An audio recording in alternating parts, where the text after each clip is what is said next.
it's sold commercially, doesn't matter. The question is it an expressive item? Is it primarily an expressive item? That's what the message thing's about. That's what this inextricably intertwined stuff is about. Is it really an expressive item? That's hard to figure out. It's hard to figure out. Now, Judge Pragerson, who supervised the rewriting of the most recent version of 4215, he has determined that. But he's a federal district court judge. He's a very smart guy.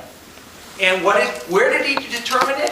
He determined it with your friend, Matthew Dowd, your co-plaintiff, and Mr. Hunt. And what he said was this: shea butter and incense, that's not primarily First Amendment protected. He said, you're just trying to make money. He said, your association of shea butter with African stuff and your association with incense with you having handmade it doesn't make it, you're not sending a message. It isn't an expressive item. All right, well, let me ask you about the concern they have about the lottery being unfair to them. How do we address that? Now, lottery's complicated.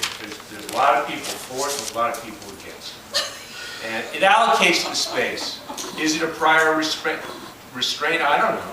Is it perfect? It sure ain't. I don't know. Is there a way of doing it without the lottery?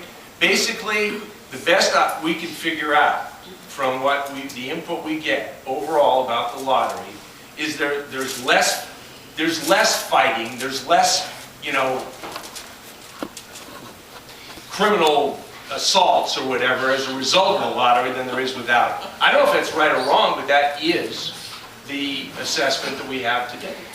Can we have the figures Arturo, on that? would you comment a little bit, and I want to, if other staff want to speak as well. You've heard everybody's comments, you've heard Norm's, you've heard the community. Right, no, I just want to say thanks again to everyone, because the majority of the folks come once a month to our task force meeting too.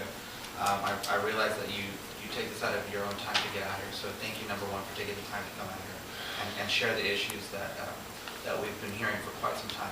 That being said, I think folks know me as an operations person, so I'm going to focus on some of the things that I believe we can do. We've had conversations with Brecken Parks about arts and crafts fairs. I think that's one way we can get the artists back, and also look into the possibility of these volunteer monitors.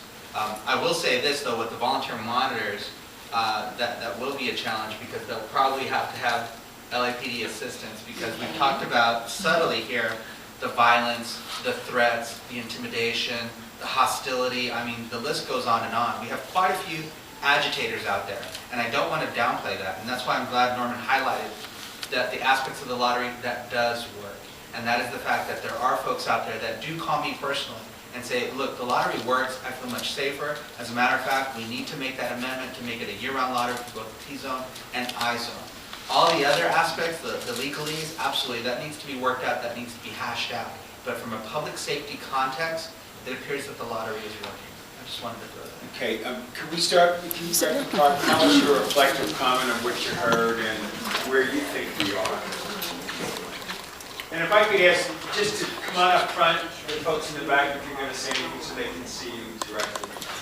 There's a podium. Oh, yeah, you can sit here, podium, whatever you like, or just stand, whatever makes you want. Okay, I'm Robert, management. She's recording, just so you know. There is a lawsuit. I don't know if she's recording the comments. Robert Hasken, I'm a management analyst down in Venice Beach, and most of the comments I've heard today I hear quite often, because as I walk the boardwalk, people tell me what their positions are, and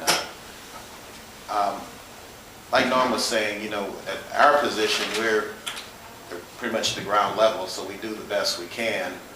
But most of our decisions and our rules and things like that come from above us, so we can't do any more than what the rules are. So a lot of it, they want us to stop the lottery. We have to, I believe Barbara used the word prejudging.